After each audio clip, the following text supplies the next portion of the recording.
Guys फाइनो foodies, आज के वीडियो में बनने जा रही है, देखो क्या निकलता है पॉलीथीन के अंदर से पहले।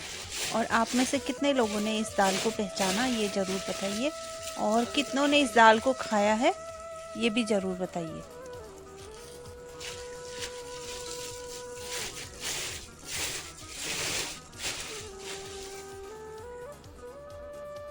तो देखो ये है, हमारे यहाँ इसको गहत की दाल कहते हैं और कई जगह इसको कुल्थ की दाल भी बोला जाता है। तो ये जो गहत की दाल है ना, ये मैं बहुत सालों बाद इसको मैं बना रही हूँ। और इसकी मैंने सोचा है कि मैं इसकी चुटकानी बनाऊंगी। हमारे उत्तराखंड में बनाई जाती है ना, हमारे कुमाऊं साइड को इसकी चुटकानी बनाई जाती है। गढ़वाल में भी बनाई जाती होगी, वहाँ कुछ और कहते होंगे इसको। तो इसे मैंने निकाल लिया है और ये मैं बनाने जा रही हूँ 3 लोगों के हिसाब से। तो इतना ही निकाला क्योंकि ये बाद में फिर फूल के थोड़ी सी बढ़ जाएगी ना, इसलिए। और ये बीनी हुई दाल है, ये मैंने अच्छे से बीन करके पॉलीथीन में रख ली थी। तो मम्मी ने भेज रखी है ये दाल मेरे लिए, और इसमें जल्दी कीड़ा भी लग जाता है तो इसको बहुत संभाल के रखना पड़ता है इस दाल को। तो ये दाल मैंने धो ली है और इसको मैं पहले सरसों का तेल डाल के, ये जीरे का तड़का मैंने इसमें डाल दिया है, और इसी के साथ में इसको फिर दाल को धो के इसको भूनना होता है। किसी पानी में धुली या तेल में डाला ना, तो देखो कितना छुप करते हुए तेल भी बाहर को निकलने लग गया। और तो इस तरह से डाल के इसको हम बराबर इसको चलाते हुए इसको भून लेना हुआ इस दाल को पहले ऐसे ही, क्योंकि ये थोड़ी सी टाइट होती है ये वाली दाल, तो इसकी ज़रा टाइम लगता है पकाने में। और हाँ, इस चुड़कानी को बनाने के लिए हमेशा लोहे की कढ़ाई में यूज़ की जाती है, तो इसीलिए लोहे की कढ़ाई में इसको बनाते हैं और इसमें बहुत ज़्यादा टेस्टी बनती है। और फिर धीरे धीरे ये अपना रंग छोड़ने लगती है ना, तो जितना ज़्यादा ये रंग छोड़े और कढ़ाई का रंग हो, उतना ज़्यादा ये दाल, ये चुड़कानी बहुत ही स्वादिष्ट होती है। और इसकी तासीर जो है गरम मानी जाती है। इसमें इसके जो ग्रेवी बनेगी उसको गाढ़ा करने के लिए इसमें थोड़ा आटा डालना होता है, तो आटा भी हम इसके साथ ही भून लेते हैं। तो कुल्थ की दाल या ये जो गहत की दाल है ना, ये सेहत के लिए बहुत ही ज़्यादा फ़ायदेमंद है। इसका सबसे बड़ा फ़ायदा हमारे उत्तराखंड में माना जाता है कि अगर किसी को स्टोन हो गया, किडनी स्टोन हो गया है, तो इसका पानी पीने से, इस दाल को उबाल करके इसका लगातार अगर पानी पिएंगे तो यूरिन के ज़रिए ये किडनी स्टोन अपने आप यूरिन के साथ में निकल जाता है कहते हैं, और वास्तव में ऐसा होता है। तो इसीलिए अगर किसी को इस तरह की प्रॉब्लम है तो वो इस दाल को भी ट्राई करें, इसका पानी ज़रूर पिए। ये देखो हमारी जो परंपरागत जो हमारी दालें हैं या जो हमारा खान पान है ना, उसके पीछे हमारी सेहत का राज छुपा हुआ है। दरअसल कुछ भी हम लोग बना के खाते हैं तो उसके पीछे सेहत छुपी हुई है। जैसे पहले से कितना ज़्यादा मड़वा या रागी खाया जाता था ना, रागी की रोटी खाई जाती थी। उस टाइम पे तो गेहूँ कहाँ इतना होता था। तो बचपन में मुझे याद है हम लोग खुद इतना ज़्यादा रागी की रोटी, बाजरा और ये झुंगर करके कहते हैं, पता नहीं आप लोगों के उधर क्या कहते हैं उसको, तो उसका भी हमने जो है खीर या फिर उसका भात खा रखा है। तो ऐसे कई चीज़ें हैं ना जो, तो उस समय जैसे अभी हम लोग गेहूँ के आटे की रोटी बनाते हैं, मतलब रोज़ बनाते हैं ना, वैसे ही उस टाइम पे ये चीज़ें, इन मोटे अनाजों की आटे की जो खान पान होता था ना, ज़्यादा होता था। तो उस समय अच्छा नहीं लगता था। उस समय जब गेहूं की रोटी बनती थी तो लगता था अरे यार गेहूं की रोटी बन जाती कितना अच्छा होता है ना। लेकिन अब जब अकल आ गई है और वो चीज़ें कम हो गई हैं या एक्सपोर्ट होने लगी हैं, तब लोगों को अब इस चीज़ का एहसास हुआ कि भाई ये तो कितनी ज़्यादा फ़ायदेमंद है सेहत के लिए। और आज की तारीख में देखो कितनी महंगी हो गई हैं ये सब चीज़ें। जब आप लेने जाते हो तो गेहूं का आटा सस्ता है और मोटा अनाज महंगा है, और जबकि पहले उल्टा होता था, मोटा अनाज सस्ता होने वाला हुआ, खरीदने की ज़रूरत कहाँ होती थी, खेतीबाड़ी होने वाली थी इसलिए। तो खैर देखो ये मैंने आटा भून लिया और इसमें फिर मैंने ये पानी डाल दिया है, और इसको अब ऐसे ही इसको हल्की आंच में इसको पकाने के लिए रख देंगे। धीरे धीरे करके इसको पकाना होगा, और क्योंकि इसमें आटा डाला है तो ये फिर धीरे धीरे ये गाढ़ा होने लगता है इस तरह से। तो हमारे पहाड़ में ना मतलब दाल के अलावा जो हमारे पहाड़ी व्यंजन है ना बहुत ज़्यादा, हमारी पहाड़ी जो डिशेज़ हैं बहुत ही ज़्यादा हैं।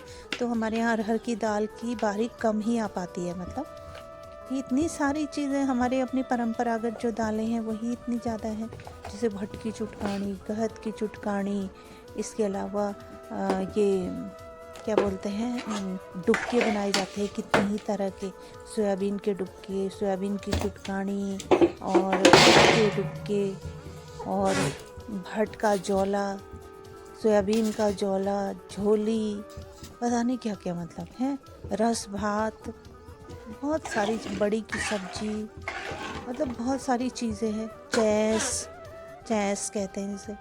तो ऐसे करके बहुत सारी है कि हमारी जो दालों की बारी है ना दाल खाने की, वो मतलब देर में आ पाती है, क्योंकि इतने सारे व्यंजन हैं हमारे पास में, अपनी खुद की डिशेज़ हैं इसलिए। तो देखो जो गहत है ना, इसकी तासीर गर्म मानी जाती है और इसको जाड़ों में इसको खाया जाए तो ये ज़्यादा अच्छा है। और गर्मियों में इसको खाने का तरीका है कि इसके डुबके बना के खाए जाते हैं, और डुबके इसके माने जाते हैं उसकी तासीर ठंडी होती है करके। तो कभी मैं ये गहत के, अब मेरे पास क्योंकि गहत तो आ गया है तो इसके मैं कभी डुबके भी डालूँगी, और बहुत स्वादिष्ट होता है। बल्कि उसका चीला भी बनाते हैं ये गहत का, तो बहुत अच्छा लगता है। तो ऐसे ही इंटरेस्टिंग वीडियोस आपको ट्राई स्पाइनर फूडीज़ में या ट्राई स्पाइनर जो चैनल है उस पर भी आपको देखने को मिलेगा। तो अगर आप लोग यहाँ पहली बार आए हैं तो ट्राई स्पाइनर चैनल को देखना ना भूलें, उसकी प्लेलिस्ट में जा कर के ज़रूर खंगालें। वहाँ पे आपको कई तरह की वहाँ पे आपको डिशेज़ मिलेंगी, रेसिपीज़ मिलेंगी। तो आप देख रहे हो ना, ये धीरे धीरे करके काला होने लग गया है इसका जो रस है, देखो, और ये लगभग पकने को तैयार हो रहा है इस तरह से। तो इसको धीरे धीरे पकाते रहो और ये धीरे धीरे इसका रंग और भी ज़्यादा ये काला काला सा होने लगेगा। तो जितना ज़्यादा ये अपना रंग छोड़ेगा, कढ़ाई का रंग लेगा, उतना ज़्यादा ये डिश जो है स्वादिष्ट होती है। तो देखो अब ये पक चुका है इस स्टेज में। और अगर लगता है कि आटा कम है, ग्रेवी इसकी गाढ़ी नहीं है, पानी टाइप की हो रही है, तो उसमें थोड़ा आटा घोल के और डाल देना है। और बाकी मसाले इसमें नॉर्मल भी पड़ेंगे, जैसे हल्दी, मिर्ची, धनिया, सब्ज़ी मसाला जो आपने डालना है वो डाल दें। और इसमें लास्ट में भी तड़का लगा सकते हैं, लहसुन का तड़का, वो ज़्यादा अच्छा लगता है। तो मैंने तो इसको पहले ही लगा रखा है, तो मैं अभी कुछ नहीं लगा रही हूँ।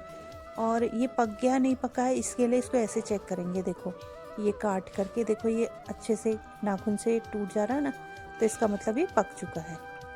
तो इस तरह से ये गहत की चुटकानी बनाई जाती है। और गहत की चुटकानी तो बन गई है। अब इसको सिंपली अगर भात के साथ खाएंगे फिर लगता है यार कुछ और टपकिया भी हो, तो इसके लिए फिर मैंने सोचा है कि मैं आलू की चिप्स वाली सब्ज़ी बनाऊंगी। और क्योंकि मेरा जो यहाँ पे देखो, जहाँ पे मैंने कढ़ाई रखी वहाँ बैकग्राउंड भी मेरा कुछ डार्क है, और आज सब्ज़ी भी कुछ डार्क बनी है, तो उसको जो है एक दूसरे से अलग करने के लिए मैंने नीचे इसके प्लेट लगा रखी है, ताकि ये थोड़ा सा दिखाई दे, वरना ये हरे रंग में ही मिल जाएगा ना पीछे, तो इसलिए। तो देखो ये ऐसे बन के तैयार होती है और ऐसे ही बननी चाहिए। तो चलो ये बन चुका है। अब मैं फटाफट से आलू छील लेती हूँ। तो ये आलू मैंने निकाल लिए हैं। पहले मैंने सोचा कि पीलर से छील लूँ इसको करके, लेकिन फिर देखा कि अरे ये चाकू से अच्छा छिल जाएगा, तो इसीलिए मैं चाकू ले लेती हूँ और चाकू से इसको छीलूँगी मैं। देखो इसका छिलका बढ़िया से उतर रहा है ऐसे। तो इस तरह से ये फटाफट से आलू छील लेती हूँ और फिर इसको चिप्स की तरह इसको काटूँगी और फिर इसकी सब्ज़ी बनाऊँगी। तो पूरा लंच मैं अभी फटाफट से तैयार कर रही हूँ कॉलेज जाने के पहले।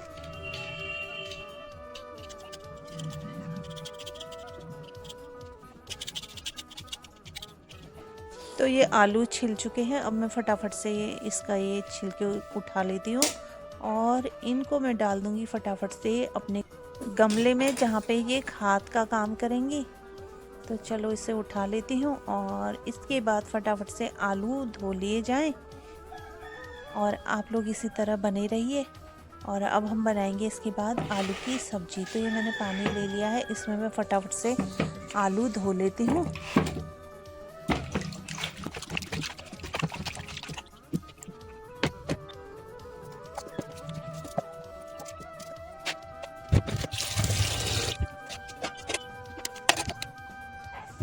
तो आलू कट चुके हैं और अब मैं इसको फटाफट से चढ़ा देती हूँ। और मैंने इसको बनाने के लिए ये वाली कढ़ाई चुनी है, इसमें बहुत बढ़िया बनते हैं और इसमें सब्ज़ी पलटाने में भी मज़ा आता है, क्योंकि ये थोड़ी वैसे है ना, ये ब्लंट टाइप की, तो अच्छी होती है खाना बनाने के लिए, इसमें बढ़िया रहता है। तो इसमें मैं डाल देती हूँ जीरा, और ये है जखिया, और थोड़ा सा इसमें मेथी दाना भी डाल देती हूँ मैं, और इसको मैं अच्छे से भून लेती हूँ पहले। और जब ये भुन जाएगा उसी के साथ ही मैं इसमें डाल दूँगी थोड़ा सा धनिया पाउडर, और धनिया पाउडर भी मैं इसमें ऐसे ही भून लेती हूँ।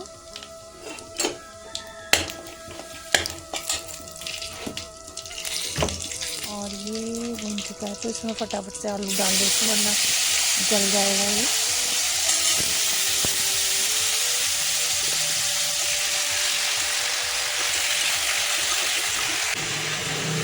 अब इसमें मैं डाल दूँगी ये हल्दी पाउडर, और उसके बाद इसमें मैं डालती हूँ चिली पाउडर, और इसमें थोड़ा सब्ज़ी मसाला भी डालूँगी मैं। ये ले लेते हैं, ये सब्ज़ी मसाला है।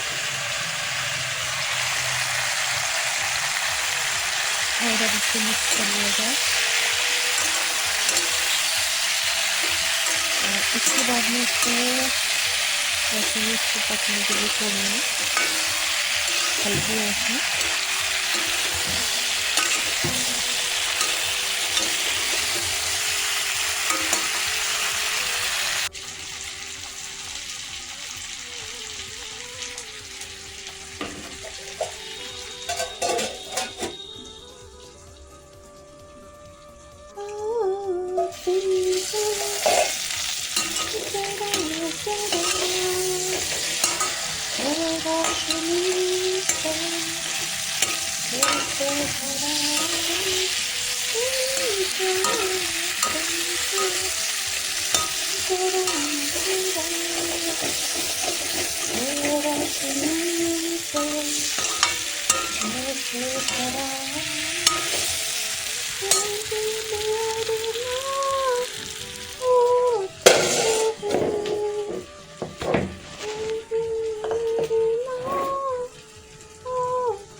तो जब तक ये बन रहा है आलू, मैं इधर ये सलाद काट लेती हूँ फटाफट से। और सलाद में मैं चुकंदर, टमाटर और खीरा काटूँगी, तो चलो इसे काट लें फटाफट से।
तो ट्राई स्पाइना फूडीज़, तो ये बन चुका है खाना और मैंने थाली में लगा भी लिया है और इसे मैं तो चली खाने के लिए। और आप लोग इसी तरह की वीडियोस अगर आप लोगों ने एंजॉय करनी है तो ट्राई स्पाइना चैनल के होम पेज में जाके ज़रूर बाकी वीडियोस भी ज़रूर देखिए। तो मिलते हैं फिर से किसी और ऐसे ही इंटरेस्टिंग वीडियो में। सभी अपना ध्यान रखिए। राधे कृष्णा।